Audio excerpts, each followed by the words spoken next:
მოგესალმებით საქართველოს ეროვნული ფონდის სამუშაო სივრციდან, სადაც მიმდინარეობს პოდკასტების ჩაწერა კულტურული მემკვიდრეობის შესახებ. ჩვენი მიზანია ფართო საზოგადოებას უფრო კარგად გავაცნოთ ამ სფეროს საჭიროება, გამოწვევები და მნიშვნელობა. მე ვარ სალომე ტაბატაძე, საქართველოს ეროვნული ფონდის მენეჯერი და არქიტექტორ-რესტავრატორი. პოდკასტების ეს სერია შესაძლებელი გახადა ევროპა ნოსტრას ევროპული მემკვიდრეობის კერის საპილოტო პროექტმა, რომელიც თანადაფინანსებულია ევროკავშირის მიერ. შეგახსენებთ, რომ სერიების ჩაწერა მიმდინარეობს თბილისური საცხოვრებლის სანიმუშოდ აღდგენილ შენობაში, რომელიც ასევე მაგალითია საერთაშორისო თანამშრომლობის და თანამედროვე რესტავრაციის პრაქტიკების. დღევანდელი სერია ეძღვნება არქიტექტურის რესტავრაციის სფეროს გამოწვევებს საქართველოში და ჩვენი სტუმარია იკომოს საქართველოს თავმჯდომარე და ასევე არქიტექტორ-რესტავრატორი ნატო ცინცაბაძე. გამარჯობა ნატო. გამარჯობა სალომე. მოხარული ვარ, რომ დღეს ხარ ჩვენი სტუმარი და ვისაუბროთ ისეთ სენსიტიურ და მნიშვნელოვან თემაზე, როგორც არის კულტურული მემკვიდრეობის ძეგლების რესტავრაცია. მადლობა ინიციატივისთვის. სანამ უშუალოდ კითხვებზე გადავალთ და საკითხს უფრო სიღრმისეულად გავარჩევთ, თუ შეიძლება მოგვიყევით თქვენი და არქიტექტურის რესტავრაციის სფეროს დაკავშირება როგორ მოხდა? მე რომ სკოლას ვამთავრებდი, ერთი უნიჭიერესი დარგის ხელმძღვანელისა და მენეჯერის გამო, რომელიც იყო ირაკლი ციციშვილი, საოცრად პოპულარული იყო ტაძრების რესტავრაცია. მან შეძლო ის, რომ ყველას მიაწვდინა, ასე ვთქვათ, ხმა, რომ ეს მნიშვნელოვანი იყო, ღირებული იყო. ეს ისე იყო გონებას ჩამჭდა, რომ გვეგონა, რომ ის აკეთებდა ამას ყველაფერს, თვითონ არესტავრირებდა ყველაფერს. თავარი ის იყო, რომ მან პოპულარიზაცია გაუწია დარგს ძალიან ფართო მასებში.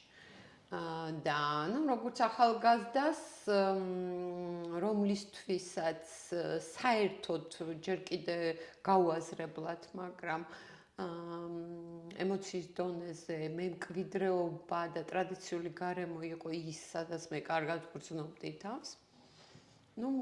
ესეთი რომანტიული სურვილი მქონდა, რომ ამ სფეროში მეც ყოფილიყავი. ჩავაბარე არქიტექტურაზე, რესტავრაციაზე არ ჩამბარებია, იმიტომ რომ რაღაც უფრო პრაგმატული იყო ესეთი რაღაცა, მაგრამ მესამე კურსიდან სამხატვრო აკადემიის სისტემა ამის საშუალებას იძლეოდა, გადავედი რესტავრაციაზე. და ასე დაიწყო ჩემი კავშირი, იქ უკვე ვახტანგ ცინცაძე ხელმძღვანელობდა ამ მიმართულებას და შევეხე უკვე იმ მეცნიერებს, რომლებიც თვითონ დარგში მოვაწეობდნენ. ნამდვილად შესანიშნავი პროფესიონალი შეიძინა თქვენი სახით ქართულმა რესტავრაციამ. რა ვიცი, ყოველ შემთხვევაში საწყისები ეს იყო და მერე კიდე რაღაცა პროცესები მიდიოდა, გამიმართლა იმ გაგებით, რომ ბევრი საშუალებები იყო, რომ სადღაც წავსულიყავი, კიდე გამეღრმავებია და ესე გამოვიდა. ნამდვილად დღემდე მოყვება დიდება მათ სახელს, ბატონი ვახტანგის და ერაკლის სახელს და დღემდე სამაგალითოა მათი სარესტავრაციო საქმიანობა და ისწავლება როგორც ნიმუში. თქვენ ახსენეთ ტაძრები. ამას გარდა თუ შეგიძლიათ დაასახელოთ კიდევ რა ერთიანდება მატერიალურ კულტურულ მემკვიდრეობაში? მატერიალური კულტურული მემკვიდრეობა დღევანდელ, ასე ვთქვათ, კონსერვაციის დარგში წარმოუდგენლად ფართო გაგების არის და წარმოუდგენლად ფართო რეესტრი აქვს მას. ტაძრები, როცა ვახსენე, ის იყო პერიოდი, როდესაც ძალიან ჭკვიანურად და ძალიან, ასე ვთქვათ,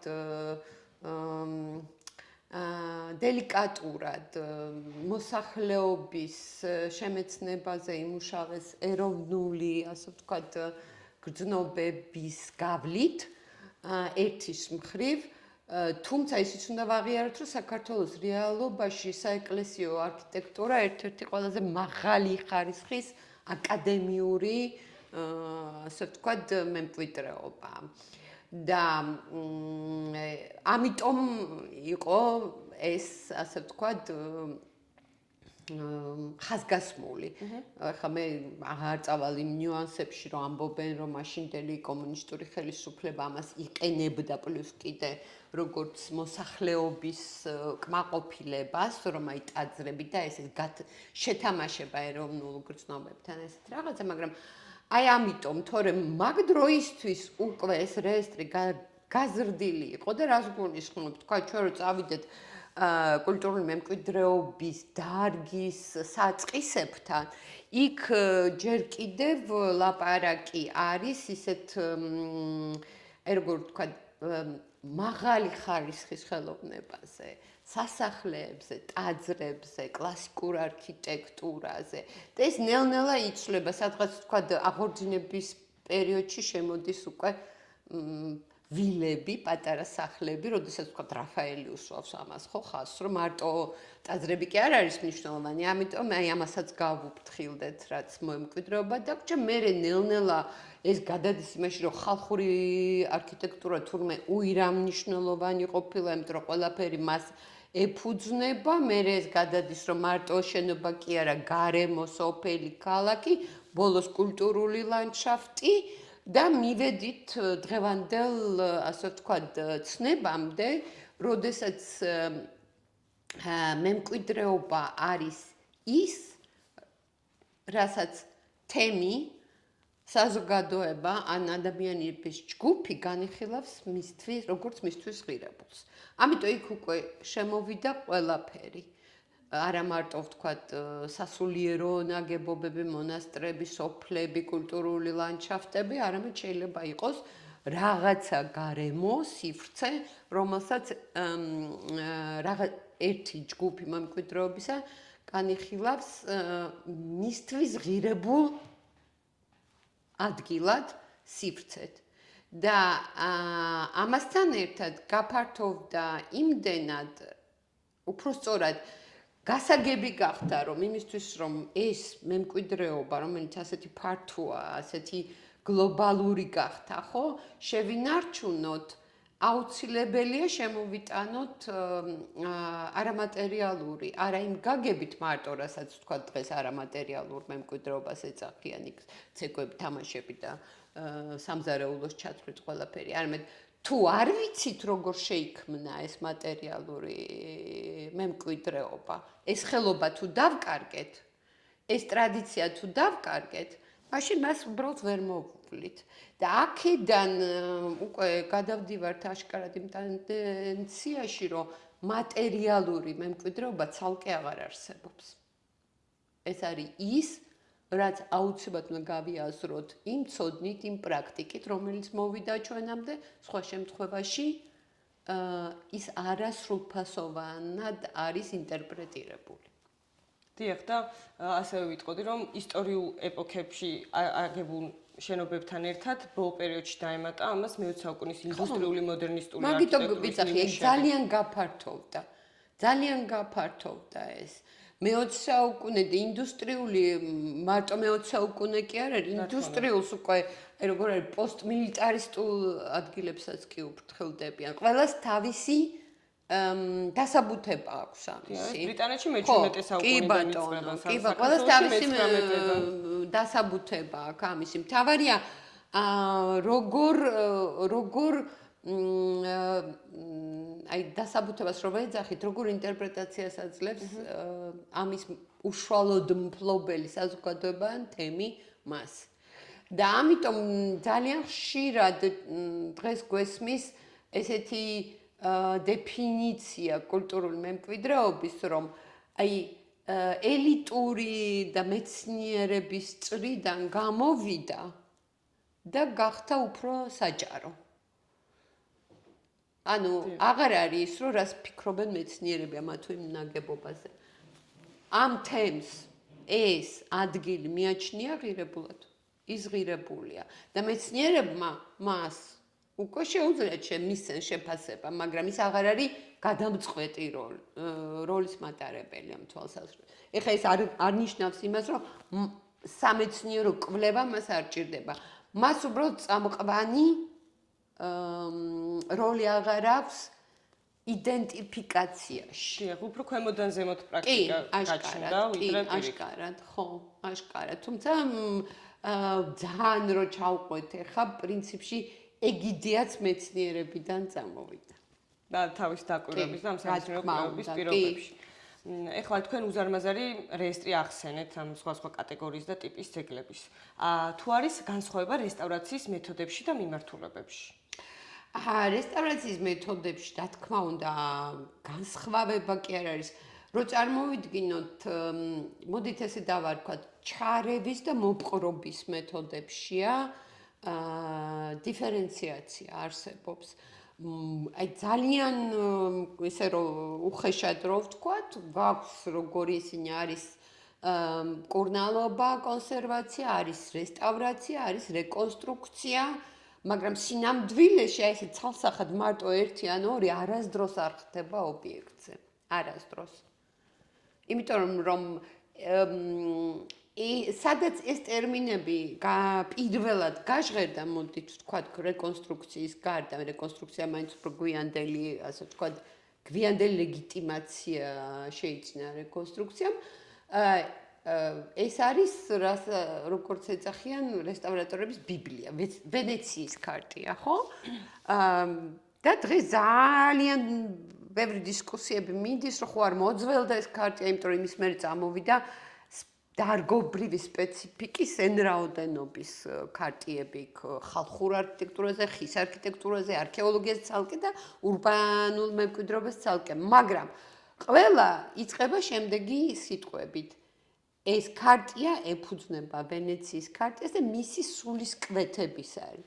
რატომ? იმიტომ რომ ვენეციის ქარტიამ განსაზღვრა მთავარი რამ. და მე ვარ იმ ასე ვთქვათ ექსპერტთა შორის, რომელსაც არ მიაჩნია, რომ ამ ქარტიას გადამუშავება ჭირდება. იმიტომ რომ მე ვთვლი, რომ ვერავინ იმას ვერ გააკეთებს, რაც ეს 63 წელს გააკეთა ექსპერტთა გარკვეულმა ჯგუფმა. იქ მთავარი რაც არის იმ გზავნილში, ეს არის ის, რომ ჩვენ მემკვიდრეობა უნდა გადავცეთ ჩვენს მომავალ თაობას, რომელიც მივიღეთ.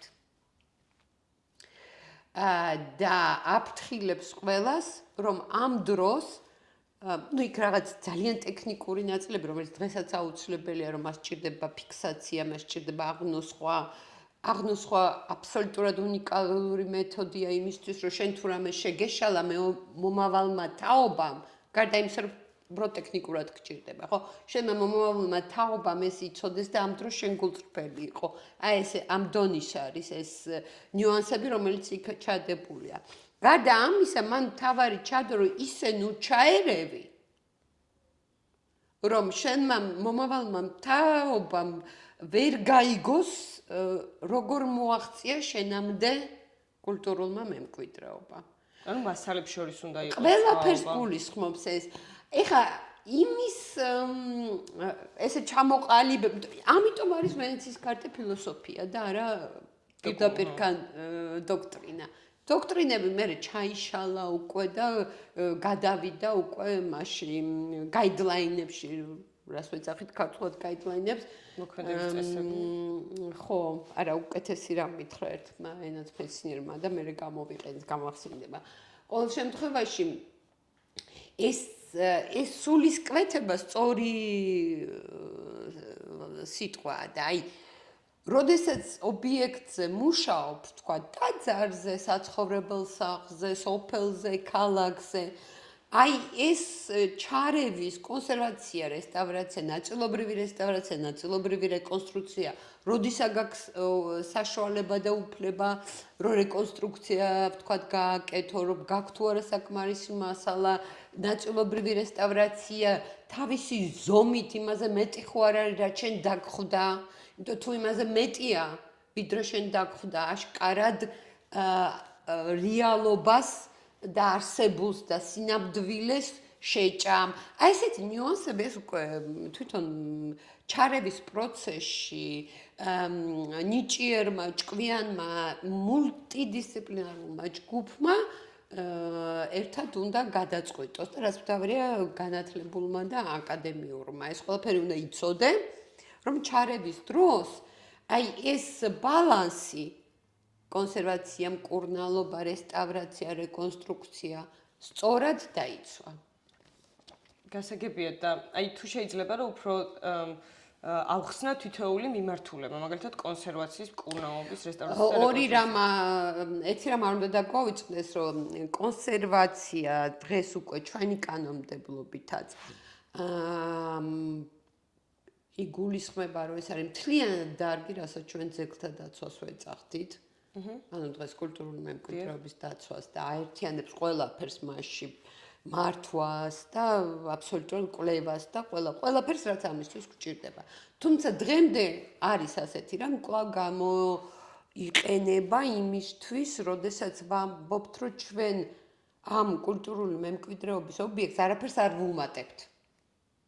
რესტავრაციასაც კი არ ვაკეთებთ. ანუ რა შეიძლება იყოს რესტავრაცია? რესტავრაცია შეიძლება იყოს თაღი გადადიოდა, ჩამოინგრა, გვაქვს მეორე მხარეს საყრდენი და აი ამას შევავსებთ. ეს არის რესტავრაცია. რესტავრაცია მკლავი დაგვენგრა სახლში, მაგრამ გვაქვს დოკუმენტაცია და პლუს იმ ზომამდე არ არის დანგრეული, რომ რეკონსტრუქცია დავარქვათ. იმასაც რესტავრაცია ქვია. მკურნალობა არის, როდესაც ჩვენ ვხედავთ კედელს, რომელიც თუ არ მივხედეთ ამ ეტაპზე, მე შეიძლება სარესტავრაციო გაგვიხდეს და ამიტომ ვთქვათ ამოვგოზავთ. აი ეს არის მკურნალობა. ან ხის დეტალები, ან ხის არქიტექტურა, ვხედავთ, რომ უკვე ნესტისგან ნადგურდება და ამიტომ მივიღებთ რაღაც ზომებს, რომელიც ამას შეაჩერებს და არ მიგვიყვანს რესტავრაციამდე, რა არის რესტავრაცია? შეიძლება ხის ნაგებობაზე დაგვჭირდეს მთელი რიგი დეტალების გამოცვლა. და ეს არ არის კატასტროფა. არსებობს კულტურები და მაგალითად იაპონელები, რომელსაც ძალიან მშვიდად უყურებენ. სამაგიეროდ ისინი არ კარგავენ ტრადიციას. იმ არამატერიალური რეწვის. ის არის მთავარი იქ. ოღონდ ის მარტო ხელოსნობაში კი არ გამოიხატება, რომ ნახოთ რა ფილოსოფია და რა პროცესია ხის შერჩევის უბრალოდ ჩვენს ფსიქიკისთვის ეს წარმოუდგენელია, რომ მიდიან ტყეში, რამდენი ხანი არჩევენ, მე რამდენი ხანი ფიქრობენ, რამდენი რამეზე. აი ეს ტრადიცია იქ არ იკარგება. ამიტომ ვთქვათ, ხის ნაწილების გამოცვლა მათთვის არ არის პრობლემა. საერთოდ არ არის, თავი რო დავანებოთ, რომ არსებობს ტაძრები, რომლებიც ვთქვათ იშლებოდა და ხელახლა კეთდებოდა, ეს იყო იქ მთავარი, ხო? აი ესეთი რაღაც. ამიტომ აი მაგალითად მკურნალობა არის ისეთი ჩარევა, რომ არ მიგვიყვანოს რესტავრაციის აუცილებლობამდე.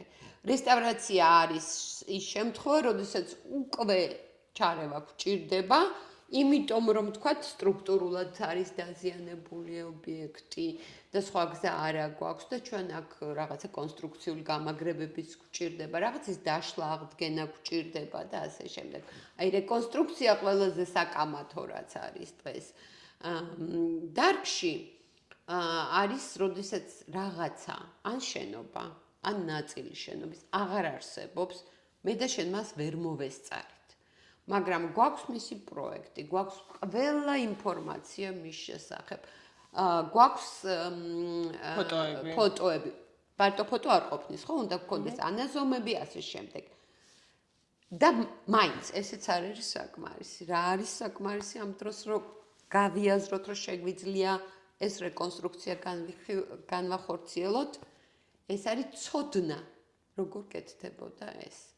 და ამასთან დაკავშირებით დღეს ძალიან ბევრი ერთმანეთის გამომრიცხავი პროცესები მიდის კულტურული მემკვიდრეობის დაცვაში და ეს ცალკე თემაა. დიახ, და ჩვენც ახლა ჩვენ ფონზე, რაც არის ამ პოდკასტის ფონზე, ამ სახლის რეაბილიტაციაში და რესტავრაციაში იკომოს ლომის წილი აქვს და ეს კედელიც, რომელიც შპალიერის ქვეშ იყო დამალული და ეს ბუხარით საერთოდ სხვა წინასახი ქონდა მას 70-იან წლებში შერჩეული თუ სწორად მახსოვს, ესეც არის უფრო რესტავრაციის მაგალითი თუ აქ რეკონსტრუქციის ელემენტებიც არის ამორჩეული ნაწილები. ხო, პირდაპირ ჩანს თქვა და აი ეს კილიანი ნაწილი არის რეკონსტრუირებული. ზედა ნაწილი უფრო კი, ხელუხლებლად არის დარჩენილი, ერთ-ერთი ფერი აქვს მარტო ვთქვა და რაღაც ნაწილი ვთქვა კანონების ასევე არის რეკონსტრუირებული. აქ იყო ძალიან დიდი დასაბუთებისთვის არგუმენტაციის წარმოდგენა. აი, კამათი. კამათიც არ არის სწორი სიტყვა, არ ვიცი, აი დასაბუთებას როცა ვამბობთ, ეს არის judgment, რასაც მსჯელობა, რა გადაწყვეტილება მიიღო. რაშია საქმე? ეს არის ბუხრის ის ტიპი, რომელიც ვიცით, რომ არსებობდა იგივე ბატონ ვახტანგ ცინცაძის წიგნებში, ბატონ ვახტანგ ბერიძესთან, სხვებთანაც ამაზე ლაპარაკიც არის, ფოტოებიც არის, მაგრამ საოცრად ცოტა იყო გადარჩენილი, ასე ვფიქრობდით ამ სახში. ეხლა მეორე ეგრეთ წოდებულ ყვითელ ოთახში სრულად აღმოჩნდა თითქმის თავისი კილით და ყველაფრით. აქ კი დაზიანებული. აი ამ ფაქტორმა, რომ ამდენად ცოტა გვაქვს, ამდენად იშვიათია, გამოიწვია ის, რომ ჯგუფი, ასე ვთქვათ, შეთანხმება მიაღწია, რომ მოდი აქ რეკონსტრუქცია გავაკეთოთ. ჩვენ შეგვეძლო ეს დაგვეტოვებია, როგორც ვთქვათ, ნანგრევი ამ ნაწილში, იმიტომ რომ ბუხარი საბარაუდოდ არც მომავალში არ იმუშავებს, თვითონ საბუხრე მილის დაზიანების გამო, ხო? და ესე დაგვეტოვებია, მაგრამ აი ამ კამათში, ამაში მონაწილეობდა ხელოვნების ისტორიკოსები, ინჟინრები, მასალის რესტავრატორები, ყველა არქიტექტორ რესტავრატორები მივედით ამ გადაწყვეტილებამ. სანიმუშო შედეგამდეც ხო, ნუ ეხლა ეს არის განსაკუთრებული, უბრალოდ ამასთან დაკავშირებით, რაც მეტი, ნუ არ ვიცი, ხა შეიძლება თემაზე გადახტომა იყოს, მაგრამ რაც მეტი ნაგებობის არქეოლოგიის, რას ქვია ნაგებობის არქეოლოგია ჩვენ ბოლო 10 წლის მანძილზე მოგვეცა საშუალება, რომ ინტერიერები გაგვეხსნა განსაკუთრებით, ხო? რაც მეტი ასეთი გამოცდილება მივიღეთ, მით უფრო ვნახულობთ, რომ ეს ბუხრები არის გადარჩენილი, მაგრამ დამალულია გვიანდელ ფენებში. დიახ. და ეხლა ეს თემა რომ გავაგრძელოთ, კიდევ მსოფლიოში რესტავრაციის ყველაზე ძველი მაგალითებად რა შეგვიძლია დავასახელოთ? ნუ ეხლა მაგაში მე რომ ეს არ ვიყო სახელმძღვანელოები არსებობს ჩვეულებრივად და ითვლება რომ ვთქვათ რა თქმა უნდა მას რესტავრაცია არის, თქვა უბრალოდ ერეხთეიონის აღდგენა, რეაბილიტაცია ჩვენ დასახლებამდე პირველ საუკუნეში იყო რესტავრაციის პრინციპების მატარებელი, იმიტომ რომ მათ შეძლეს და გაიმეორეს იდეაშია. აი უბრალოდ სტრუქტურა კი არ გამოიყენეს, არამედ ასე ვთქვათ, შეაკეთეს ისეთი, როგორიც იყო. აი რაღაც ასეთი რამ არის გაკეთებული, ხო? რომის იმპერიას რა თქმა უნდა აქვს სხვადასხვა ტიპის ჩარევები, როდესაც ვთქვათ ცდილობს, რომ აი ტრაიანის სვეტია ძალიან საინტერესო, იმიტომ რომ იქ აქვს აი ინფილები გაკეთებული, აი როგორც შეხსენე, რომ ვთქვათ კოლიზიუმშიც, ვთქვათ მასალაში განსხვავება, იქაც აქვს ესეთი ჩარევები, რომ შეიკეთებია, ხო, სვეტია ესეთი მაგალითები შეგვიძლია მოვიყვანოთ და ასევე უკვე რესტავრაციის პრეტენზიები არის უკვე მე-18 საუკუნეში, როდესაც საგანმანათლებლო, ასე ვთქვათ, მოძრაობა ძალიან გააქტიურდა და მთელი საზოგადოებები შეიქმნა, ისტორიული საზოგადოებები, განსაკუთრებით ინგლისში, რომლებიც წავიდნენ და ვთქვათ იტალიაში და საბერძნეთში პირველ დოკუმენტაციებს ქმნიან, ხო, არქეოლოგიური გათხრების და საერთოდ არქეოლოგიური გათხრები მოხდა, მაგალითად კრეტას არქეოლოგიურმა გათხრებმა და ჩარევამ თავის დროზე, რომელსაც დღეს ვერ გავაკრიტიკებთ, სულელები ვიქნებით უბრალოდ რომ გავაკრიტიკოთ. უბრალოდ კრეტას მაგალითმა და გამოცდილებამ გავლენა იქონია დარგზე და თქვას რომ არქეოლოგიურ ძეგლებს ასე არ უნდა მოექცე. მაშინ ყალიბდებოდა ეს როგორც რა თქმა უნდა. შესაბამისი. ანუ თავის დროზე ის კი არა, თავის დროზე იქ ასე ვთქვათ კულტურული მემკვიდრეობის მართვის ძალიან საინტერესო პროცესები წავიდა, როგორც კურატორი დანიშნეს და ანუ რამდენად აღიარება იყო ამისი, ხო? აი ამ პერიოდში განხორციელდა გარკვეული, ასე ვთქვათ, რესტავრაციები, საიდანაც დაიწყო, ასე ვთქვათ, დიალოგი, კამათი და ბოლოს შეგვიძლია ვთქვათ, ჩხუბი, სადაც უკვე მე-19 საუკუნეში კონსერვატორებმა გაიმარჯვეს. ეხლა ძალიან დიდი პროცესი იყო ეს, რო გითხრა, ინგლისში ეს იყო რომანტიზმის აღორძინება, რომ წარმოვიდგინოთ, ინგლისელები დღეს სანთლით ეძებენ შუა საუკუნეების არქიტექტურის ისე რომ ვთქვათ რა, ხატყულად, რატო? იმიტომ რომ დაეტაკნენ სულ ყველას და გოთიკურ სტილში აღადგინეს. იმიტომ რომ ეს იყო რაღაცა რომანტიზმის, ასე ვთქვათ,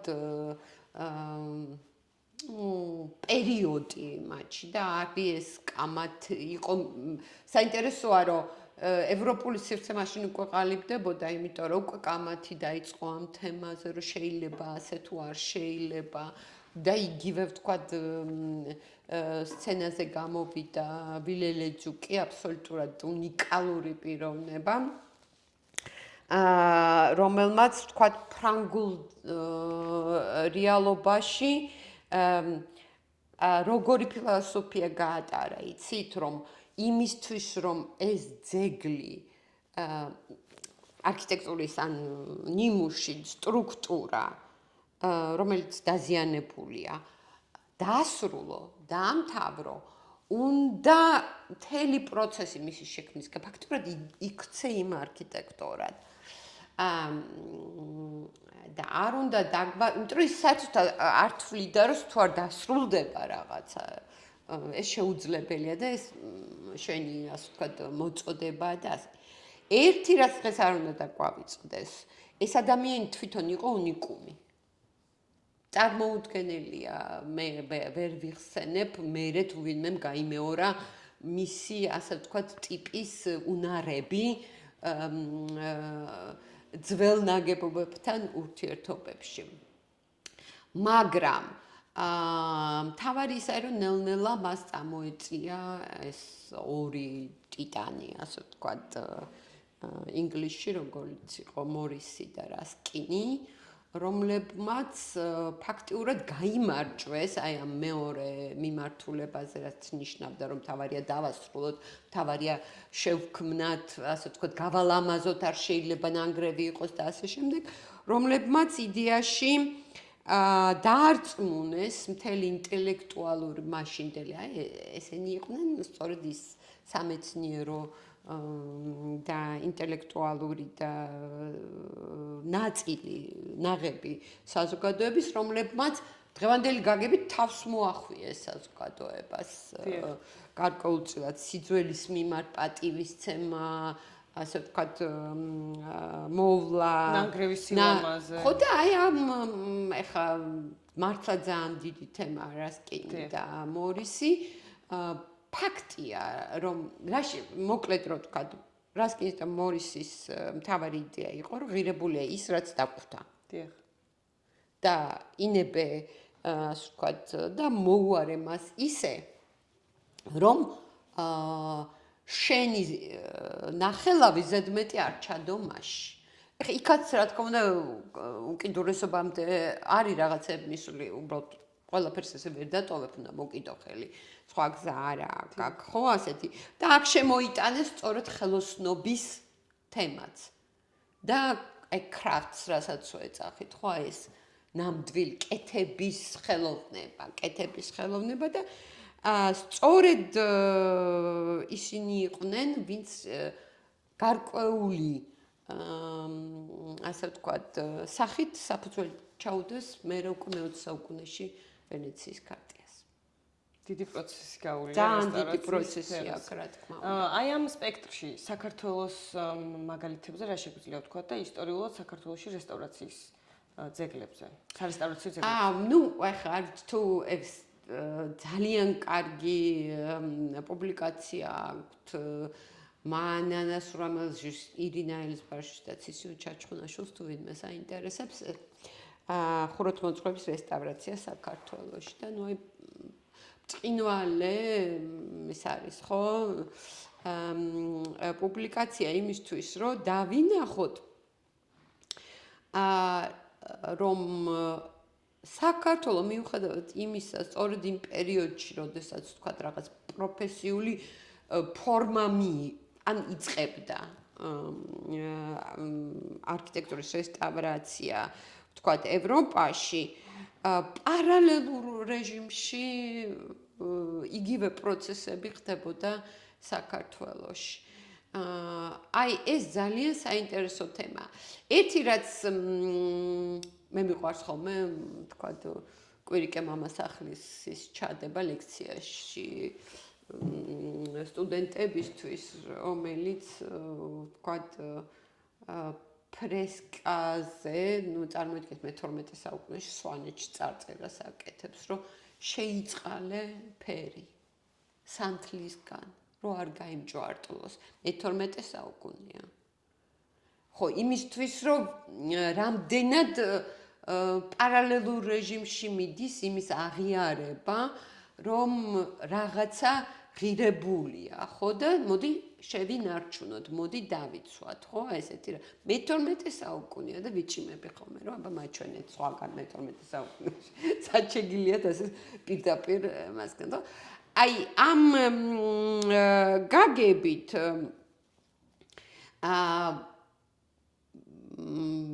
აი როგორ გითხრათ საერთოდ საქართველოს ცნობები ვიტროვიუსიდან იწყება, ხო? როდესაც აი და ვთქვათ ვიტროვიუსი და ასეთი თეორეტიკოსები ელინისტური პერიოდის ითვლებიან, რომ პირველი საფუძველია, რასაც ჩვენ დოკუმენტაციას და აღწერებს ვეძახით, რასაც დღეს სხვა ხელოვნების ისტორიკოსები აკეთებენ, ხო? თან აღწერენ, თან ანალიზს უკეთებენ. აი ესეთი რაღაც არის და მე-19 საუკუნეში რა თქმა უნდა უკვე რუსეთის იმპერიაა საქართველოში და ეს ცნობილი ექსპედიციები, ვთქვათ, არქეოლოგიური საზოგადოებისა, არა მარტო საქართველოში, არამედ ტაო-კლარჯეთში და ეს უნიკალური დოკუმენტაციის შედგენა ქართულ ძეგლებზე ფაქტიურად პარალელური პროცესია. აღდგენები ხდება ძალიან საინტერესო ერთ-ერთია, ვთქვათ, ის ფიტარეთის გუმბათი რო გავიხსენოთ, როგორ არის გაკეთებული, ხო? აი ეს ყველაფერი წინ უძღვის საოცრად საინტერესო თეორიები, რას ნიშნავს კულტურული მემკვიდრეობის დაცვა და არქიტექტურის დაცვა დავით კაკაბაძესთან.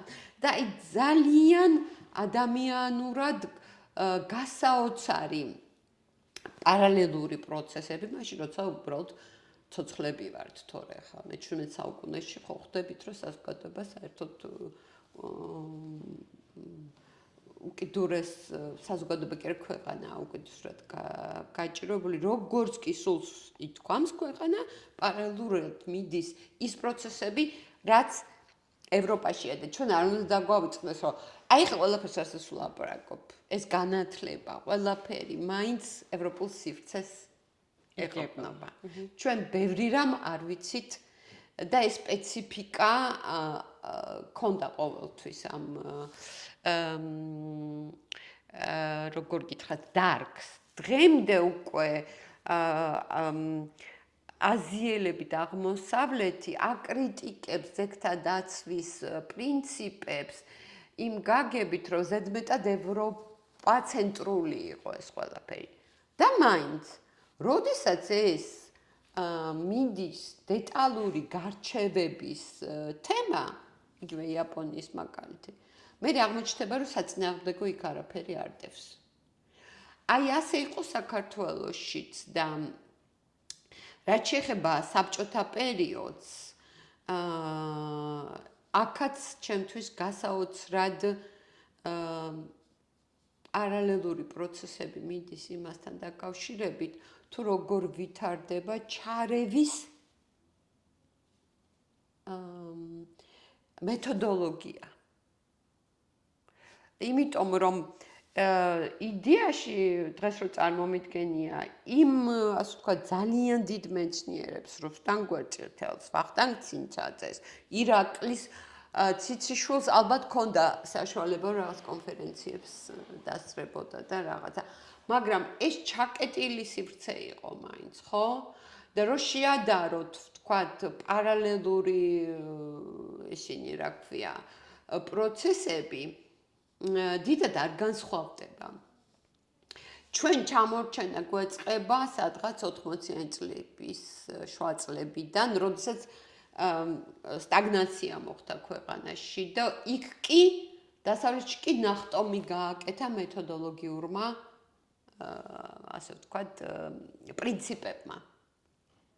აი მაშინ მოხდა ჩამორჩენა. თორემ მანამდე რო გითხრათ, იდეაში მე მქონდა ბედნიერება სტუდენტი დავსწრებოდი მაშინდელი სამეცნიერო საბჭოს ვთქვათ რამდენიმე საბჭოს სადაც მეცნიერები ერთმანეთს ისე სერიოზულად კამათობდნენ და ჭუბობდნენ სწორედ რამდენად სწორია ამ ზედმეტი ქვის დადება რამდენად დასაბუთებულია და სამეცნიერო კვლევას ეყრდნობა ეს ასე ვთქვათ რესტავრაცია ეს იყო საოცრება მაშინ იყო ფუფუნება იმ გაგებით რომ ვთქვათ საბაზრო ეკონომიკამ რაღაც არსებობდა თანხა რის თანხაში მეცნიერები თან იკვლევდნენ თან და იქაც კი მაინც აი ამ ტიპის და მოდი პირდაპირ დავასახელოთ ორი მიმართულება არსებობდა აბსოლუტურად გენიალური რუსუდან გვერდწითელი რომლის ნაშრომებიც ძალიან სტრუქტურირებული დღემდე შეიძლება და არის სახელმწიფო რას ნიშნავს სამეცნიერო კვლევაზე დაფუძნებული რესტავრაცია და როგორ უნდა გაიხსნას ძეგლი და სახელმწიფოები აქ მაგ ნათარგმნი და ადაპტირებული და აბსოლუტურად გენიალური ვახტანგ ცინცაძე რომელიც შეიძლება ცოტა უფრო შემოქმედებითი იყო ამ გაგებით ცოტა მეც ასე ვთქვათ ბედავდა მაგრამ არც ერთ შემთხვევაში დღეს მისი ასე ვთქვათ ჩარევა ყველა გამართლებული იყო აბსოლუტურად ყველა გამართლებული იყო და ყველა დიდი ასე ვთქვათ მოლოდინით ველოდებით როდის მოწესრიგდება მისი და ქალბატონ რუსტან მეფისაშვილის ასევე მისი მეუღლის პირადი არქივი რომ ხელმისაწვდომი გახდეს პროფესიონალებისთვის. აი ესეც სკოლა გქონდა. საამაყო ვიტყოდი. მაშინვე ჩაისახა სამშენებლო მასალებზე, მაგრამ ჩანასახის სახით იყო. და ის რომ უნდა განვითარებულიყო, მაშინ მოხდა თქვა და ეს სტაგნაცია ქვეყანაში, როდესაც მთელი 10 წლეული ქვეყანას არ ქონდა საშუალება, რომ ესეთი რბილი გადასვლა გაეკეთებია და მაგრამ დღეს ახლა რაღაცნაირად ვცდილობთ რომ ამოვკაჩოთ ეგ და თუნდაც საბაზრო ეკონომიკის პირობებში. კი და უკვე გაჩნდა აი განსხვავება რა არის თქვა იმ საბჭოთა სკოლასა და დღევანდელ პროფესიულ ასე ვთქვათ მაშინ იყო ორი მიმართულება ხელოვნების ისტორიკოსები და არქიტექტურის რესტავრატორები და ეს ორი პლუს ცოტა ჩხუბი არქეოლოგებთან ნიშნულოვანია რა ტიპის ძეგლებზე და ისინი ასე ვთქვათ დღეს უკვე დარგი ვერ იარსებებს ასე დღეს ცალკე გვჭირდება ხის რესტავრატორები, მასალის რესტავრატორები, სტრუქტურული ინჟინრები, რომლებიც კულტურულ მემკვიდრეობაში იმუშავებენ და აი ესეთი აუცილებლობა სპეციალიზაციის უკვე მოიტანა დრო. და ასევე ჩემთვის ძალიან საყვარელი საბჭოთა კავშირის პერიოდში არჩეული ჟურნალების კრებული ძეგლის მეგობარი რომელიც არის ძალიან დიდი არქივი მთელი ჩატარებული მატერიალური თუ არამატერიალური მემკვიდრეობის შენარჩუნებისთვის აღწერებიც რა ძეგლზე რა ტიპის სამუშაო ჩატარდა რამდენი ხანი იმზადებოდნენ და ჩემი ჰობია რომ ციფრულ ბიბლიოთეკაში ავირჩიო რომელიმე და წავიკითხო და ძალიან დიდი ინფორმაციის მომცემია ეს ყველაფერი აი ამ საუკუნეების თვალის გადავლებით მოვედით 21 საუკუნეში და უკვე 80-იანი წლების შუა პერიოდიდან იწყება გლობალიზაცია მსოფლიოში, ინტერნეტი შემოდის, ციფრული ტექნოლოგიები ვითარდება და აი ამ გლობალიზაციის ეპოქა ძალიან დიდ გავლენას ახდენს უკვე ტრადიციულ საცხოვრებლებზე, სოფლებზე, უბნებზე, ქვეყნებზე, მთლიანად ხალხზე, ეთნოსებზე და დღეს სად არის აი გლობალიზაცია და კულტურული მემკვიდრეობის დარგი? გლობალიზაცია როგორც როგორ ვთქვათ, საშიშროება კულტურული მემკვიდრეობის თვალს ფართო გაგებით კულტურული მემკვიდრეობისთვის ცოტა გამძაფრებულია და იმ შემთხვევაში თუ კულტურული მემკვიდრეობის დაცვის დარგი ნორმალურად ვითარდება და ნორმალურად განვითარებაში ვგულისხმობ არა მხოლოდ მეთოდოლოგიურ ცოდნას, უნარჩვევებს, ტექნიკურ ბაზას, სისტემას და ასე შემდეგ, არამედ საზოგადოების მზადყოფნას ამისთვის. ანუ საზოგადოების გათვითცნობიერებას, თუ ეს მიმართულებაც სწორად მიდის და კარგად მიდის, მაშინ ხიფათი ყველა ვარიანტი აქვს, როგორც ნებისმიერ იდენტობის მიმართ არსებობს ასეთი ხიფათი და რაც მთავარია უნიფიცირება როგორც ასეთი ხიფათია, ყოველ შემთხვევაში იმ ზომის გლობალიზაცია პრობლემაა თუ საზოგადოება მომზადებელი ხდება მას. აი ეგ არის ეს. მაგრამ მინდა შეგახსენო, რომ ამასთან ერთად მან შვა ისეთი იდეები, როგორც არის მაგალითად ახალი ბაუჰაუსი, ხო? დიახ. ევროპული ბაუჰაუსი. რაშია საქმე? იდეაში გაჩნდა ევროკავშირმა გამოაცხადა, რომ გლობალიზაციის ამ პირობებში და პლუს კლიმატის ცვლილების, ასე ვთქვათ, ადაპტაციის პირობებში ერთ-ერთ გამოსავლად შეიძლება იყოს რა, ტრადიციული პრაქტიკების ცოდნის გამოყენება თანამედროვე ცხოვრების განვითარებისთვის.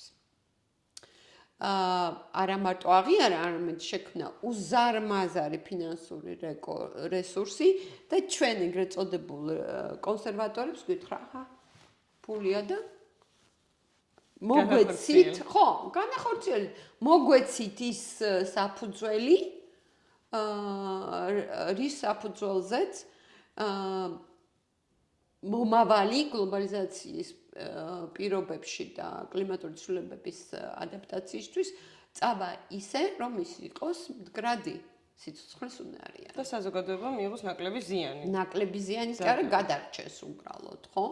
აი ამაზეა ლაპარაკი, იმიტომ რომ ხანდახან ისეთ რაღაცებს სახავენ ამ კლიმატური ცვლილებების მაშინ, რომ გრძელვადიან პერიოდში შეიძლება შეგეშინდეს ადამიანს. შვილიშვილების თაობას ძალიან გაუჭირდებაო ესე ამბობენ. არ ვიცი, ვერ გეტყვი, ყოველ შემთხვევაში შვილიშვილები არ ვიცი, მაგრამ ალბათ ცოტა უფრო მომავალ მაზეა ლაპარაკი, მაგრამ ნუ ძალიან დიდ ხიფათებს სახავენ. ფაქტია, რომ იგივე ეს ევროპული ბაუჰაუსი იმიტომ არ გაახსენდათ, რომ ვთქვათ, მე ვფიქრობ, ყველა მიგრძნო, რომ გარემოში თუ არ შეინარჩუნეს რაღაც ტიპის ტრადიციულობა, იმიტომ კი არა რომ მარტო რომ ჩვენ ვიყვარს ჩვენ წინაპრების მიერ შექმნილი რაღაცა, უბრალოდ ის ადამიანურია, ხო? ძალიან გაუჭირდება საზოგადოებას. აი ეს ჩემთვის ეს იყო ძალიან მნიშვნელოვანი რაღაცა და ძალიან კარგად ჩდება ეს დღევანდელი ტენდენციები მსოფლიოში, ვთქვათ, ტრადიციული ცოდნის აღორძინების და პრაქტიკების წამოწევის, სწორედ კულტურული მემკვიდრეობის ცნების გაფართოებასთან. ძალიან ბუნებრივია ეს პროცესი. მთავარია, ნუ რა ვიცი, ხა არ ესროლონ ერთმანეთს და სხვა მხრივ მე ვფიქრობ, რომ ტენდენციები სწორია. დიახ, ნამდვილად გეთანხმებით და ასე გლობალიზაციის პროცესმა და ამ ქვეყნების დიპლომატიური ურთიერთობების დაახლოებამ შექმნა სწორედ იუნესკოს როგორც ორგანიზაცია და ასევე იკომოსი, როგორც მისი ქვეკომიტეტი, რომელიც უშუალოდ ძეგლებზე და მონუმენტებზე ზრუნავს და გვაქვს ბედნიერება ჩვენ საქართველოში, რომ იკომოს თავის ადგილობრივი ფილიალი ქონდეს იკომოს საქართველოს სახით, რომის თავმჯდომარეს თქვენ ბრძანდებით და თუ შეიძლება მოგვიყვეთ იმ ისტორიაზე, როგორ დაიწყო საქართველოში იკომოსის საქმიანობა და დღეს რა მდგომარეობაშია. მაშინ ცოტა მოდი ვთქვათ, იკომოსი შეიქმნა რამოდენიმე თვეში ვენეციის ქარტიის მიღებიდან. ანუ სწორად რო ვთქვათ, ცოტა უსწრებს იუნესკოს მსოფლიო მემკვიდრეობის კონვენციას 10 წლით. აი ესეთი რაღაცა. და შეიქმნა იმიტომ განსაკუთრებით როგორც პასუხი მეორე მსოფლიო ომის დამანგრეველი შედეგების საპასუხოდ, იმიტომ რომ ამ შედეგებს მოყვა სწრაფი რეაბილიტაციები, რეკონსტრუქციები და ზოგან არ მოყვა და პროფესიონალებმა თქვეს, რომ ჩვენ გვჭირდება რაღაცა ერთობლივად ჩამოვაყალიბოთ სწორი მიდგომები ამისთვის. ჯერთი ერთობლივად გადავარჩინოთ კულტურული მემკვიდრეობა, რომელიც ომად გაანადგურა და დააზიანა და პლუს მე სწორად მოვეპყროთ. აი ესეთი რაღაცა. ეს ჯერ კიდევ პირველი მსოფლიო ომის მერე მოხდა, რაღაც პროცესები იყო, მაგრამ მეორე მსოფლიო ომის შემდეგ მოახერხეს ასეთი რამ და უკვე მსოფლიო მემკვიდრეობის კონვენცია უკვე 72 წელს უკვე პოლიტიკოსებმა, ასე ვთქვათ, უპასუხეს და ქვეყნებმა. რატო გეუბნები ამას? იკომოსი არ არის სამთავრობო და პროფესიული განვითარება, გაერთიანება და მსოფლიო მემკვიდრეობის კონვენცია, რომელსაც იუნესკო, ასე ვთქვათ, მართავს ნაწილობრივად, იმიტომ რომ ნახევრად დამოუკიდებლად ითვლება, თუმცა დღეს ძალიან პოლიტიზირებულია ეს კონვენცია. ეს მაინც პოლიტიკური და საერთაშორისო კანონმდებლობის ნაწილი. იკომოსი გახდა ამ კონვენციის პროფესიული მრჩეველი. განსხვავებაა რო წარმოვიდგინოთ, აი ესეთი რაღაცა.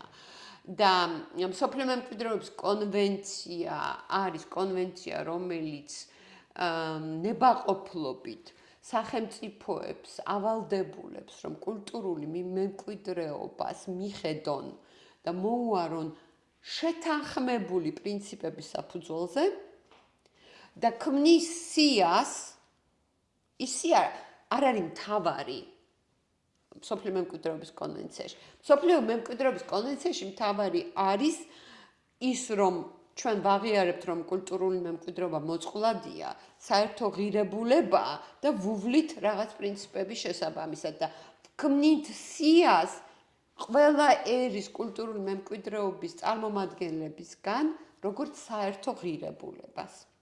დიახ, და საქართველოში როდის დაიწყო იკომოსმა საქმე? საქართველოში იკომოსი რა თქმა უნდა დამოუკიდებლობის შემდეგ და მას სათავეში იდგა ბატონი მერაბ ბოჭოიძე, რომელმაც იდეაში სწორედ საფრანგეთში იყო მე მგონი და იქ ქალბატონი არსებობდა, რომელიც იკომოსის ინსტიტუციური წევრი იყო, როგორც ორგანიზაცია და თუ არ ვცდები მისი დახმარებით, ასე ვთქვათ, ინიციატივა განახორციელად, მგონი სხვებთან ერთად, ხა მე არ ვიცი ზუსტად და რა იყო ამისთვის საჭირო? ამისთვის საჭირო იყო ქვეყანას ეთქვა, რომ მე ის მაქვს და რომელიმე იკომოსის ეროვნულ კომიტეტს უნდა დაეყენებია საკითხი მსოფლიო იკომოსის გენერალურ ასამბლეაზე. და ამ სწორედ ფრანგული ორგანიზაციის დახმარებით მათ დააფუძნეს და როგორც ვიცი, პირველად ეს იყო რაღაცა 4-კაციანი თუ 5-კაციანი კომიტეტი და მაშინ ვთქვათ, მაშინდელი ვთქვათ ბატონი ირაკლი ჩედიო და თუ არ ვცდები ბატონი ლერი მეწმარიაშვილიც და აი ესეთი პატარა ჯგუფი იყო და შემდეგ უკვე 90-იანი წლების დასაწყისში მე ვფიქრობ, რაც მნიშვნელოვანი იყო იკომოს საქართველოს ჩამოყალიბებაში იყო ის, რომ ეს არის საოცრად წარმოიდგინეთ უსახსრო ქვეყანა მაგ დროისთვის, ხო, იმისთვის, რომ შენ თავარი რა არის ეროვნული კომიტეტებისთვის თავარი არის ის საერთაშორისო პრინციპები და მეთოდოლოგია, რომელიც საერთაშორისო იკომოში იხვეწება და ვითარდება, ამას პოპულარიზაცია გაუკეთოს ადგილობრივ და რეგიონულ დონეზე, ხო? მაგრამ თუ ამის გაკეთება გინდა, ჯერ რაღაც სახსრები უნდა გქონდეს და მე მარტო ამის ქადაგება არ შველის და ფაქტიურად მაშინ მოხდა, როდესაც პირველი რაღაცა ფონდების მოძიება მოხდა და თქვა რამდენიმე პირველი საერთაშორისო დაფინანსებით პროექტი გაკეთდა, სადაც თქვა ფიტარეთის შემთხვევაში კომოსმა და მერაბ ბოჭოიცემ და ლია ბოკუჩავამ, ვინც მაშინ ხელმძღვანელობდა ამ პროექტს, მოახერხეს და კირის აღორძინებაზე იმუშავეს, ხო? აი აქედან ის არამატერიალური ხო, კომპონენტი. აქედან ჩამოყალიბდა საქართველოს იკომოსის ასე ვთქვათ, აქტივობის პრინციპი, როგორც პილოტურ პროექტებზე განხორციელებული მაგალითები. დიახ. იმიტომ რომ საკმაოდ ბევრი არ არის, თქვენ რომ ნახოთ სხვა ეროვნული იკომოსები, სადაც ვთქვათ, ასეთი აუცილებლობა არ აქვს იკომოსებს, უბრალოდ მუშაობენ როგორც თეორიის განვითარების და პოპულარიზაციის თვალსაზრისით. იგივე ჩვენი ევროპული კოლეგები. ხო, მათ არ ჭირდებათ ამის მტკიცება 24 საათი, იმიტომ რომ იქ ყველა მთლიანად სისტემა ხელს უწყობს სწორი, ასე ვთქვათ, მეთოდოლოგიით მუშაობას და ეს ტრადიცია გახდა მერე საქართველოს იკომოსისთვის პილოტური პროექტებით მეთოდოლოგიის პოპულარიზაცია. დიახ, და ბოლო პერიოდში იკომოსმა თუნდაც ამ შენობის სახით, ბეთლემის უბნის სახით, ნამდვილად შექმნა სანიმუშო პროექტები მთლიანობაში, რომელიც ბეთლემის ფესტივალი მაგალითად დღემდე გრძელდება, თუ არ შევთვლით COVID პანდემიის რაღაც რამდენიმე წელს, ხო? და აქაც უკვე რამდენჯერმე ვახსენე პოდკასტების სხვადასხვა სერიებში ის, რომ სტუდენტების ახალგაზრდა პროფესიონალების ჩართულობა ძალიან ძლიერი კომპონენტი იყო სარესტავრაციო საქმიანობისთვის, რომ აი ეს შპალერის ჩამოხსნა, თუნდაც მასალის დამზადება, ასევე კირის და ამ თვითონ ძველი მასალების საძირკვლის აღდგენა ყოფილიყო სამაგალითო და ყველას ჰქონდა ხელშესახები პრაქტიკა ამასთან დაკავშირებით და არ არსებობს ახლა აი ამ თქვენს გამოცდილებასთან ერთად, რომ ძალიან კარგად და სიღრმისეულად არიცნობდეთ იმ ხარვეზებს, რომელიც საქართველოს ძეგლთა დაცვას აქვს მთლიანობაში, ინსტიტუციურად, შეიძლება ეს კანონმდებლობის დონეზე იყოს, ან დეპარტამენტებს შორის ურთიერთობის დონეზე იყოს და რომლებიც ხშირ შემთხვევაში სავალალო ზიანს აყენებს ძალიან მნიშვნელოვან ძეგლებს და თუ შეიძლება რომ ამ თემაზეც ვისაუბროთ საქართველოში. საქართველოში კულტურული მემკვიდრეობის დაცვის დარგის მთავარი პრობლემა, სისუსტე არის მართვის სისტემის არარსებობა. ამიტომ ვამბობთ ხოლმე, როდესაც ვამბობთ, რომ ეს სისტემურია ეს პრობლემა სისტემურია, რაც ნიშნავს საკუთარი გამოცდილებით, თქვა იგივე იკომოს საქართველოს ნახა, რომ აი როდესაც მობილიზება გაუკეთა ფინანსური, პროფესიული, საერთაშორისო პროფესიული ხო პროექტის ფარგლებში, თქვა ბეთლემის უბანს, საზოგადოების ჩართულობა, შედეგი გამოიღო სხვანაირი ვიდრე ვფიქრობდით. იდეაში თუ სისტემამ მერე ასე ვთქვათ, არ შეუწყო ხელი მის მუშაობას, აუცილებლად ხდება პრობლემების წინაშე. ანუ რაც არ უნდა კარგი იყოს შენი პილოტური პროექტი, იმ გარემოში, სადაც სისტემა არ არის გამართული. იდეალურ შედეგებს ვერ მიაღწევ. ეხლა რას გულისხმობ ამაში? კულტურული მემკვიდრეობის დაცვის დარგს უნდა გააჩნდეს რამდენიმე სწორი, ვთქვათ, საკანონმდებლო ბაზა, რომელიც საქართველოს გააჩნია, შეიძლება იდეალური არ არის, მაგრამ ბევრი სხვა უკეთესია აქვს. საკანონმდებლო ბაზის მერე არის კანონქვემდებარე პროცესები, როგორც არის თქვა ისინი დოქტრინული გაიდლაინები, ხო? ქალაქებს ვიცავთ ასე, ნაგებობებს ვიცავთ ასე, კულტურული ლანდშაფტების შემთხვევაში გჭირდება ეგეთი ბუფერული ზონები, ეს ცალ-ცალკე უნდა იყოს დამუშავებული. კიდევ კარგი კანონში ჩაიდო თავის დროზე რაღაცა.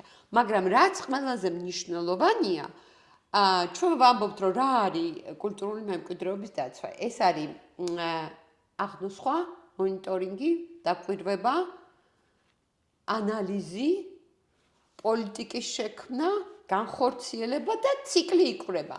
აღნოსხვა, მონიტორინგი, ანალიზი, აი ეს რო არსებობდეს, ყველაფერს უნდა ქონდეს თავისი ინსტიტუციური ჩარჩო და ყველაფერს უნდა ქონდეს. აი ნახეთ, როდესაც ვამბობთ ანალიზი, ამ ანალიზის დროს ჩვენ ვამბობთ, ჩვენ პრობლემა გვაქვს სამშენებლო მასალების საკითხში. ჩვენ პრობლემა გვაქვს უნარჩვევების საკითხში. ყველაფერი ეს პარალელურად უნდა ისახებოდეს თქვათ განათლებაში, თქვათ პროფესიულ განათლებაში, თქვათ ეკონომიკაში, ხო? მაგალითად, ყველაზე მარტივი მაგალითი რო გითხრათ.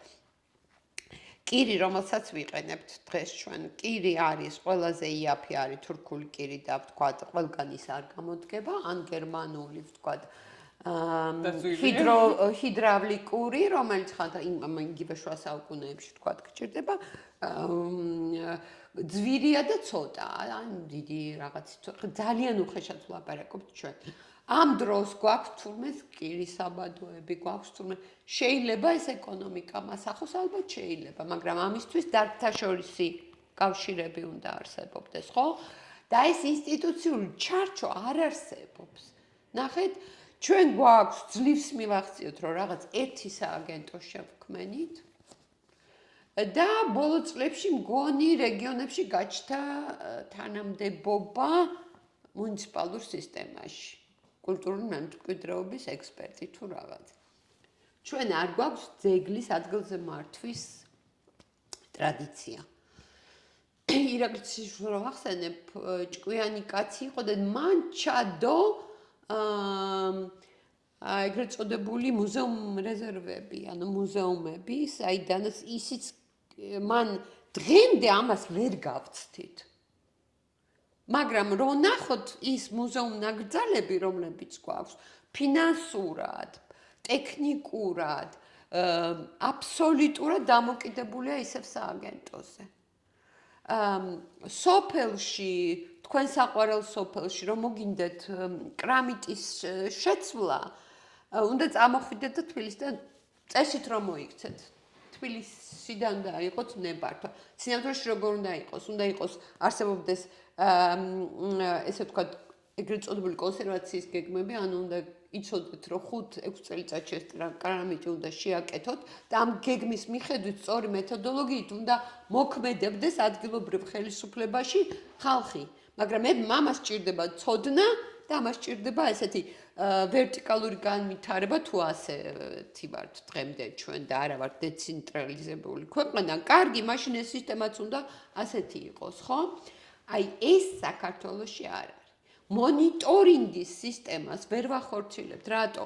ეს იგი უნდა დაჯდეს ვიღაცა თბილისში, მანქანაში ჩაჯდეს და წავიდეს და იაროს. აი, რო ეს ყველაფერი. აი, როგორი რეაგირება გვაქვს, ნახეთ, ან ჟურნალისტი ატეხავს კიბილს, რომ რაღაცა გაფუჭდა, ან ვიღაც პოლიტიკოსი, თქვა ამას, რომ რაღაც და მე ამაზე კეთდება რეაქცია. სინამდვილეში შეიძლება პარალელურად რაღაცა გაცილებით პროგრამირებული და ეს სადღაც ნადგურდება, უბრალოდ ჩვენ ეს არ ვიცით, რატო? იმიტომ რომ ვერ შევქმნით სისტემა. ვერ შევქმნით ნორმალური სისტემა კულტურული მემკვიდრეობის დაცვა. ნორმალური რას ნიშნავს? სადაც არ უნდა წახვიდეთ, ყველა გეტყვით, რომ იგივე თქვა ჩემი ევროპელი მეგობრები გეტყვიან, კოლეგები გეტყვიან, რომ ჩვენ ძალიან ბევრი პრობლემები გვაქვს. უბრალოდ ჩვენ სისტემა არ აქვს. ვერ შევქმნით ეს გვაქვს თავკომბალა თბილისი, სადაც ნახეთ შიგნით კიდე რაღაც აბსურდი ხდება. თბილისში გვაქვს ეროვნული სააგენტო, რომელიც თბილისზე თვითონ გავლენას ვერ ახდენს. რატომ? იმიტომ რომ თბილისი თვითონ სახელმწიფოშია და ყველა ხელისუფლება გლეჯს აი ამ რა ვთქვათ, თავარღირებულებას, რასაც ქვია ისტორიული თბილისი, ამ სააგენტოსკენ. ანუ სააგენტო, რომელიც თბილისში მხოლოდ შუა საუკუნეების ძეგლებზე აქ რაღაც გავლენა, მართავს მთელი საქართველოს კულტურულ მემკვიდრეობას, მაგრამ არა თბილისისას, მაგრამ თბილისშიც. აი ამ თემას თუ არ მივხედავთ და თუ არ გახდება რაღაცა ტიპის, ასე ვთქვათ, ჩაშლის დეცენტრალიზაციის პროცესები თუ არ დაიწყება, რომ ყველაფერი თავის ადგილას, ასე ვთქვათ, გახდეს და პარალელურად დარგს შეეძლოს ანალიზის გაკეთება, რომ უნარჩვევები როგორ განვითარდეს, განათლებაში როგორ აისახოს ის, ასე ვთქვათ, ლაკუნები, რაც ჩვენ გვაქვს იმაში.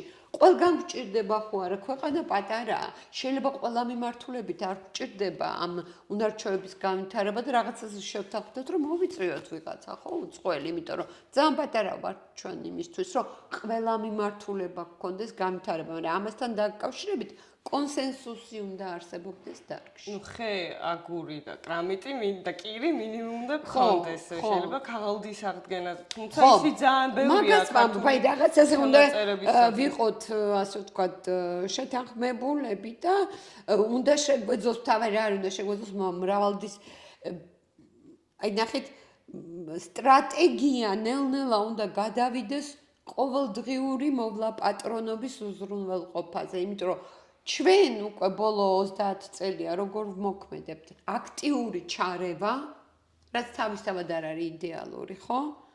და მე დატოვება ისე რომ ყოველდღიური მოვლა პატრონობის გეგმა არ აქვს სოფლის მემკვიდრეობის ძეგლებს. აბა მოიკითხეთ ჯვრის ყოველდღიური მოვლა პატრონობის გეგმა, რას ნიშნავს?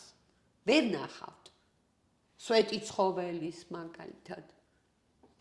ვერ ნახავთ ასეთ რამეს. ვინ არის პასუხისმგებელი, რომ მივიდეს, შეამოწმოს, თქვა და როგორ ფუნქციონირებს ეს? სამაგერო დაველოდებით 20-25 წელი, როდესაც ან წყალი ჩავა, ან რამე მოხდება და მე მოვიზიდავთ მილიონებს და უკვე ვეღარ მართავთ პროექტს, იმიტომ რომ ამის გამოცდილება არ აქვს. ძალიან სიღრმისეული და სიღრმისეულად ასეთ პრობლემა. მაგრამ მე გიხსნით რამდენად კომპლექსურია პრობლემა. ჩვენ მოგვეცა საშუალება იმისთვის, რომ ჩვენ დღეს გვყავს ძალიან კარგი ექსპერტები სხვადასხვა მიმართულებით. ძალიან კარგი. და ვთქვათ, იგივე საქართველოს იკომოსი ახსენით და ცდილობს, რომ ეს რაღაცა კვალიფიკაციის ამაღლების, არა იმდენად განათლების, რამდენად გადამზადების, ვთქვათ, პროგრამები აწარმოოს, ხო? მაგრამ თუ სისტემა არ გაიმართა რაღაც დონეზე მაინც, ну ყოველთვის ასე გვექნება, თუ შევიყარეთ ერთი აზრის, ერთი, ასე ვთქვათ, ხედვის ექსპერტები რაღაცას კარგს გავაკეთებთ. მაგრამ მე იმას ხო ჭირდება ეგრეთ წოდებული სიცოცხლისუნარიანი განვითარება. ხო, აი გვექნება პრობლემები. და იგივე პრობლემებს და ხარვეზებს ხედავთ თქვენს საგანმანათლებლო სფეროში, ეს პროფესიული უნარების მომზადება იქნება თუ უმაღლესი განათლება? პროფესიული უნარების შემთხვევაში ყველამ ვიცით უკვე, გახსოვთ რამდენიმე წლის წინ მანაც სამინისტრომ თქვა, რომ რეესტრს ქმნიდა რაღაცა. ესეც ყველამ ვიცით, უბრალოდ ეს სწორედ იმიტომ რომ დარგის ანალიტიკურ ნაწილს აკლია, ასე ვთქვათ, მობილიზება და მე ამის სტრატეგიულ დოკუმენტებში რას ნიშნავს, რომ თუ კულტურის სამინისტრო აღიარებს, რომ მე დღეს პრიორიტეტი მაქვს ამის ამ ხელოსნის მომზადება, ხო, როგორც რესტავრატორის. ნახეთ, აქ ძალიან მნიშვნელოვანია, იმიტომ რომ შეიძლება კიდე არსებობდეს რაღაც უნარჩვევების აღდგენა, ცალკე დავტოვოთ დღეს, ხო? მაშინ განათლების სამინისტრო პარალელურად ამას უნდა ასახავდეს მისი, ვთქვათ, უნარჩვევების და პროფესიული განათლების პროცესებში, ხო? ცდილობენ, მაგალითად, ჩვენს გქონდა, ხო, რაღაც ცდილობა რომ დავკავშირებოდით და ესე იგი, როგორც ინიციატივა ქვემოდან წამოსულიყო.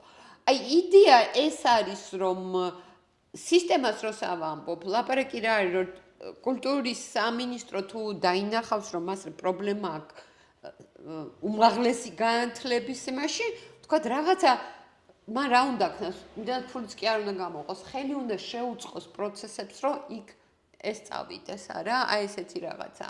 ჩვენ ბოლო წლებში აბსოლუტურად ერთმანეთისგან განცალკევებით ვხედავთ ამ პროცესებს.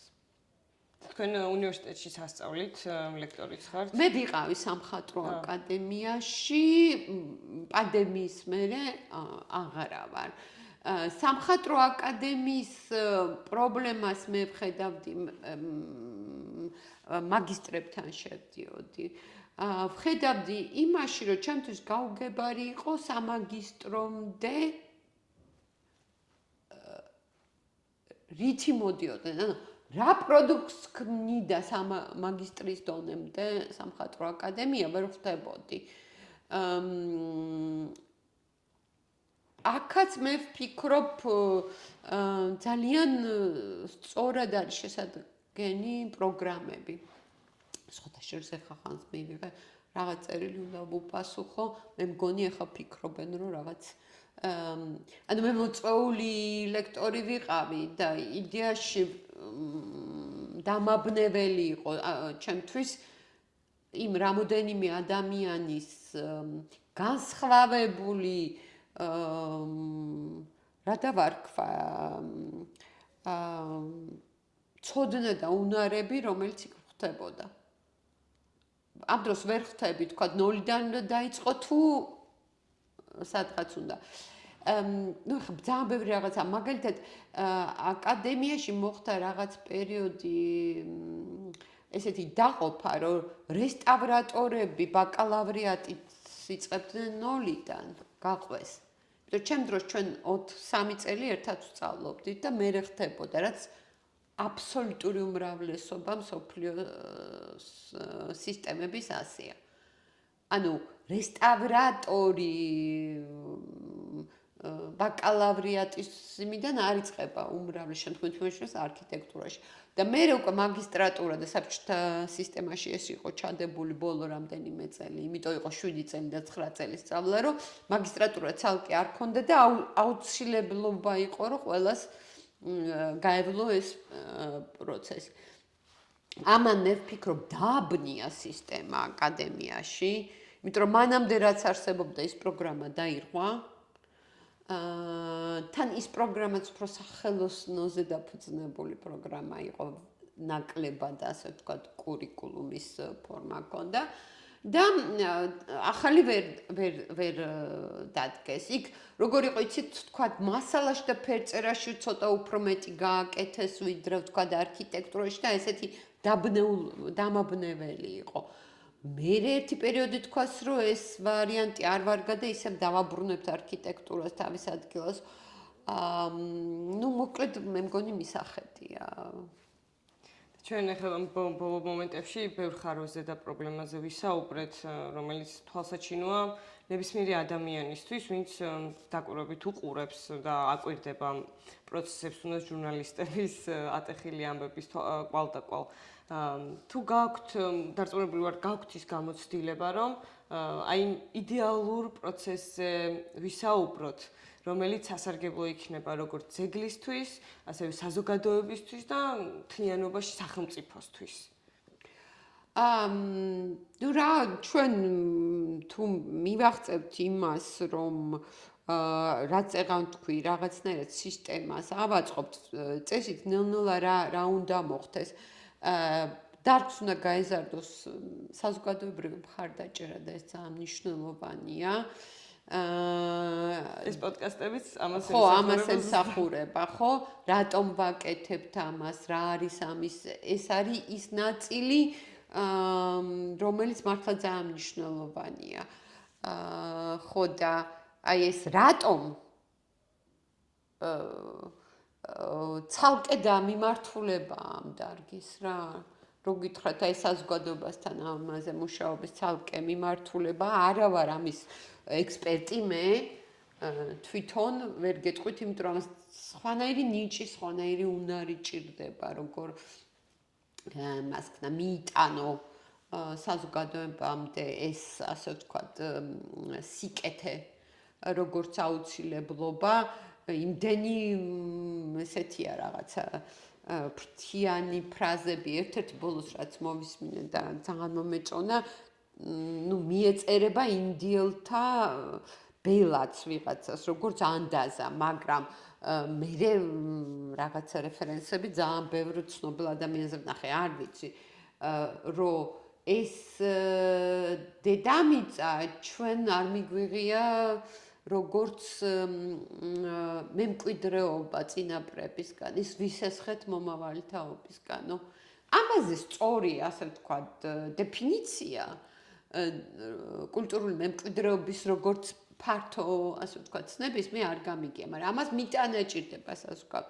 ეს არის საჭირო და მე საჭიროა უკვე სისტემა ისეთი, რომელიც ვთქვათ, უზრუნველყოფს დარგთა შორის ურთიერთობას, რომ განვითარების დარგს არ ქონდეს ალერგია კულტურულ მემკვიდრეობას და ხედავდეს არა მარტო ტურიზმის პოტენციალში, არამედ ცოდნაში, გამოცდილებაში და უნარჩვევებში ამ პოტენციალს და ეხლა კიდე უბრალოდ ვახსენეთ, რომ ასეთი რამდენია, ხო?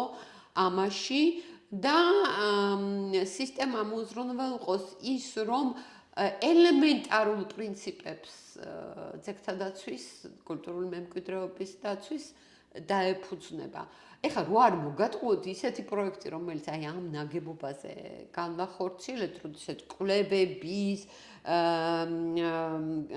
თან რამდენი კვლევის ვერ გეტყვით, ხო, მასალა, იქ სტრუქტურული ანალიზი, უცხოელების ჩამოყვეთ. ასეთი პროექტები, ეხლა ეს ძალიან საინიმუშო იყო, ვეღარ კეთდება. პირიქით ამბობენ ხოლმე, რომ მთელი შენი ცოდნა უნდა გამოიყენო. იმდენად მინიმალურ დროში უნდა გააკეთო რაღაცა. ამიტომ მე ვფიქრობ, რომ სისტემა და დარგთა შორისი თანამშრომლობა საზოგადოების მხარდაჭერით. ამითი მივიღებთ იმ იდეალურ შედეგს, რაც იდეალურს ვერა, მაგრამ ნორმალურს. საკეთილდღეოს. წავალთ ნორმალურისკენ, კი ბატონო. ძალიან დიდი მადლობა, ქალბატონო ნატო, ჩვენთან სტუმრობისთვის და მნიშვნელოვან თემაზე ესე ფართო გაშლისთვის და საუბრისთვის. ძალიან ზოგადი იყო მე მგონი, მაგრამ რა ვიცი, შეიძლება ალბათ მეტი მაგალითი. ამ ეტაპზე ეს დავიწყო და ფართო საზოგადოების მხრიდან თუ იქნება მხარდაჭერა, შემდეგ ყველა თემას, რა თქმა უნდა, ამ თემებში კონკრეტულ მიმართულებებს ჩვენ სიგნალისეულად განვიხილავთ და მაყურებელსაც უფრო მეტ ინფორმაციას მივაწოდებთ. მადლობა. მადლობა.